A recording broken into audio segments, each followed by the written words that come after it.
خب سلام دوستان، در ادامه فصل 2 ریاضی نهم با اعداد گویا چند مطلبی که انشاءالله میخوایم امروز با هم بررسی بکنیم.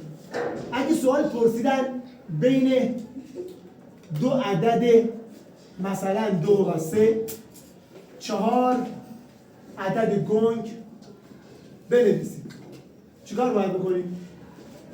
ببینید دوستان، ابتدا به ترتیب 2 سمت چپ، 3 سمت راست می‌نویسیم. قراره بین دو تا عدد گویا 4 تا 5 تا یا تعداد بیشتری عدد گنگ بنویسیم. قطعا از این سوال مطرح خواهد شد در ترم اولتون.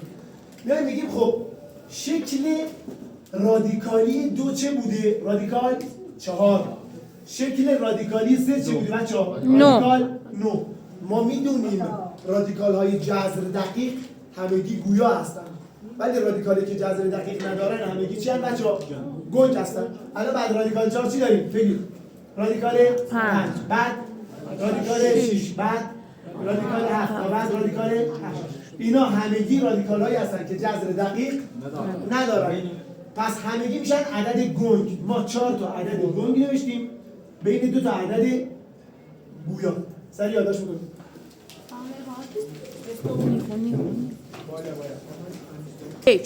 خب و سوالی که تقریبا شبیه سوال قبلی و مطرح میشه، اما در واقع برعکس سوال قبلی. اینجوری میگه که عدد گنگ رادیکال 45 بین کدام دو عدد صحیح قرار دارد. مکان تقریبی بچه‌ها یک عدد گنگ رو بعد دقیقاً دوستان ما لازمه باشه اینه که اینو بدونیم.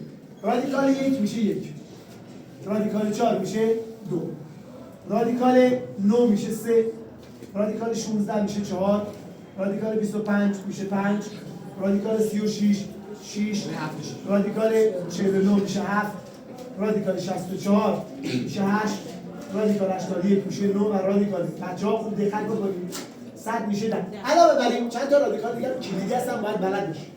خب دیگه بعد تا 20 کلا باید بلد باشید. ولی رادیکال 121 میشه 11، رادیکال 144 12، رادیکال 169 13 تا الی آخر. بچه‌ها چند تا دیگه مثلا رادیکال 225 که میشه 15، رادیکال 625 میشه 25. خب دیگه میدونیم رادیکال 400 هم که همون 20 کاری به اینا نداریم. سوال اینجاست، رادیکال 45 بین کدام دو عدد صحیح قرار دارد؟ اول خود رادیکال 45 رو می‌نویسیم. میگیم رادیکال 45. ببینید بچه‌ها اینجا نگاه می‌کنیم میگیم 7 7 49 تا، پس رادیکال 49 میشه 7. رادیکال 49 از رادیکال 45 بیشتره و قبل از رادیکال 49 رادیکال 36 که جوابش میشه 6 و اینجا جواب میشه 7. نتیجه رادیکال 45 بین 6 و 7 قرار داره. با همین موضوع یه سوال می‌خوایم حل بکنیم بچه‌ها. رادیکال 102 بین کدام دو عدد صحیح قرار دارن؟ رادیکال 102 باریکلا بین 10 و 11. چرا؟ چون رادیکال 102 بزرگتر از رادیکال 100 که رادیکال 100 میشه 10 و کمتر از رادیکال 121 که میشه 11. الان دیگه رادیکال 120 هم نیاز نبوده نیست. وقتی عدد کوچیک میشه 10، عدد بزرگ میشه 11. دوستان یادداشت کنید. دوستان نشون دادن مکان دقیق عدد گنگ بر روی محور.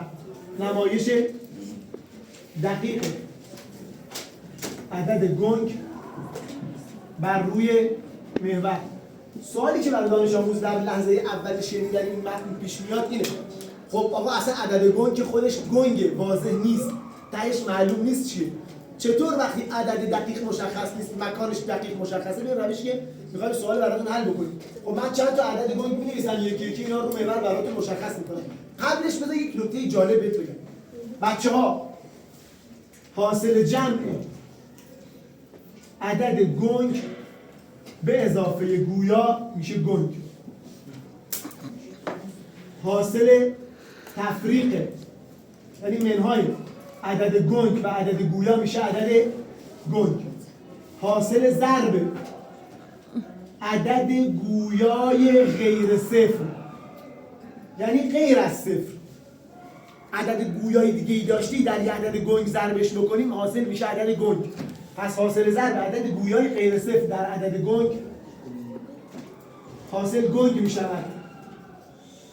تقسیم هم همینطور حاصل تقسیم عدد گویای غیر صفر بر عدد گنگ جواب میشه عدد گنگ. این چند تا مطلب رو تو ذهنتون داشته باشید. حالا خوب نگاه کنید بچه‌ها، با توجه به چیزی که من الان نوشتم، رادیکال 3 گنگ، رادیکال 2 گنگ، منفی رادیکال 5 گنگ. بچه‌ها یک منهای رادیکال 5 گنگ. چرا؟ چون عدد گویا به اضافه یا منهای عدد گنگ جواب میشه عدد گنگ. مثلا 3 به علاوه رادیکال 17، چون رادیکال 17 عددی گنگ است و 3 عددی گویا، این حاصل جواب عددی گنگ میشه. سوال اینجاست من اینا رو چجوری روی محور نشون بدم بچه‌ها؟ خب این تعریف‌ها رو داشته باشید. با توجه به این تعریف‌ها می‌خوایم این سوالا رو حل بکنیم.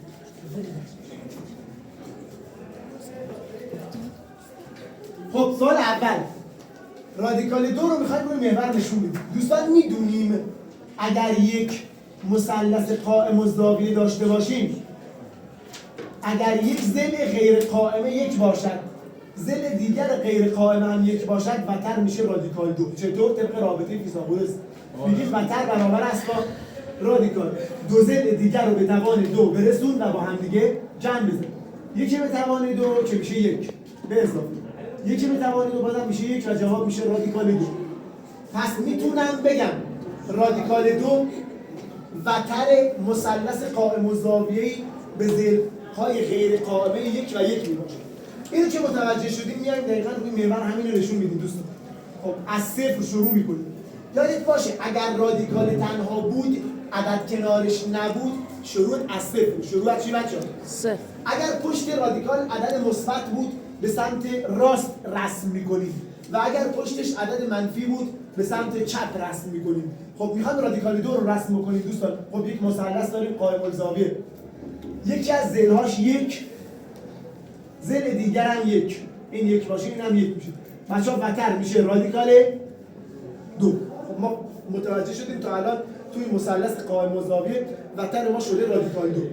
ولی خوب گوش بدیم بچه‌ها، میایم به مرکز صفر و به شعاع رادیکال 2 یک کمان میزنیم. خوب دقت بکن، به مرکز صفر و به شعاع رادیکال 2 یک کمان میزنیم. توی نقطه داره محور رو قطع میکنه. دوستان میدونیم کمان قسمتی از دایره میباشد. اگه فرض بکنیم این دایره میباشد، این کمان میشه شعاع. این شعاع با این شعاع چیه بچه‌ها؟ برابر، چون شعاع در سرتاسر دایره و در سرتاسر کمان با هم برابرن. پس اگر از اینجا تا اینجا رادیکال 2 باشه، از اینجا تا این نقطه هم میشه رادیکال 2. پس مکان دقیق رادیکال 2 روی محور شده این نقطه دوستان. حالا میریم مثلا رادیکال 3 رو بخوایم رسم بکنیم. خوب دقت بکنید، رادیکال 3 دو مرحله‌ایه بچه‌ها. دقت بکنید، رادیکال 3 اگر یه دونه مثلث قائم الزاویه به ضلع‌های غیر قائمه 1 و 1 داشته باشیم، وتر میشه رادیکال 2. و اما این رادیکال 2 رو دوباره ضلع غیر وتر یه مثلث دیگه در نظر میگیریم. یعنی یه مثلث قائم الزاویه دوباره میندازیم از اینجا بچه‌ها، این زاویه 90 درجه، اینجا رادیکال 2، این ضلع هم 1. دوستان این میشه رادیکال 3. رادیکال 3 به چه دلیل؟ چون من انگار یه مثلث قائم الزاویه دارم، یکیش رادیکال 2، یکیش هم 1. میخوام ببینم وتر چند میشه. وتر برابر است با رادیکال ضلع پایین به توان 2، یعنی رادیکال 2 به توان 2 به اضافه این یکی ضلع به توان 2. خب بچه‌ها این 2 و این رادیکال با هم حذف میشن و 2 میمونه به اضافه یکی به توان 2 هم که میشه 1 میشه رادیکال 3. پس رادیکال 3 وتر مثلث قائم الزاویه است که یه ضلع غیر قائمش رادیکال 2، یه ضلع دیگه‌ش هم 1. به این میگن رسم دو مرحله‌ای بچه‌ها. حالا میایم اینو 0 در نظر میگیریم روی محورمون، اینم 1 در نظر میگیریم و اما رادیکال 3 شد این. حالا یک کمان میزنیم به شعاع رادیکال 3. اگه از اینجا تا اینجا رادیکال 3 هست، از اینجا تا اینجا هم رادیکال 3. پس مکان دقیق رادیکال 3 رو محور رو اینجا نمایش کنیم و بریم سراغ بچه‌ها منفی رادیکال 5. خوب دقت بکنید، میگیم رادیکال 5، خود رادیکال 5 میشه رادیکال 4 به اضافه 1. بچه‌ها میخوان طبق فیثاغورس برای ضلع بسازن. 4 2 به توان 2 یکم خب 1 به توان 2 انگار وتر مثلث قائم الزاویه است که یه ضلعش 2 و یه ضلع دیگه‌ش هم 1 و وتر شده رادیکال 5.